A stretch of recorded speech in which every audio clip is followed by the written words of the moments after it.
अस्सलाम वालेकुम, मेरा नाम वकार अहमद है। आज आपसे बात होगी how to select optional subjects. जो ऑप्शनल सीएसएस के सब्जेक्ट्स हैं वो हमने कैसे सिलेक्ट करने हैं। सबसे पहली चीज़ तो आपने ये देखना है कि अगर आपकी डिग्री है किसी सब्जेक्ट में तो आप वो ऑप्शनल में ज़रूर रखें। अगर आपका इकोनॉमिक्स में है या इंटरनेशनल रिलेशन या पोल साइंस या फिजिक्स केमिस्ट्री जिसमें भी आपका मास्टर्स है वो सब्जेक्ट रखें।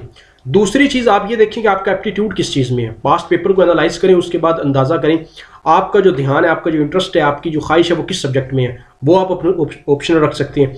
तीसरी चीज़, अगर आपकी किसी में लाइकनेस है, मसलन जैसे मेरी यूएस हिस्ट्री में या जेंडर स्टडी में लाइकनेस है कि यूएस हिस्ट्री का दुनिया में इतना रोल है, वो हर जगह उनकी इंटरफेरेंस है, तो उसकी क्या हिस्ट्री है। ये जेंडर स्टडी जो मॉडर्न ये हिस्ट्री है, जेंडर के बारे में क्या बताती है, क्या जेंडर्स की टाइप्स हैं, तो किस तरह ये काम करती है। तो ये अगर आपकी किसी सब्जेक्ट में लाइकनेस है तो वो आप उसको पढ़ सकते हैं।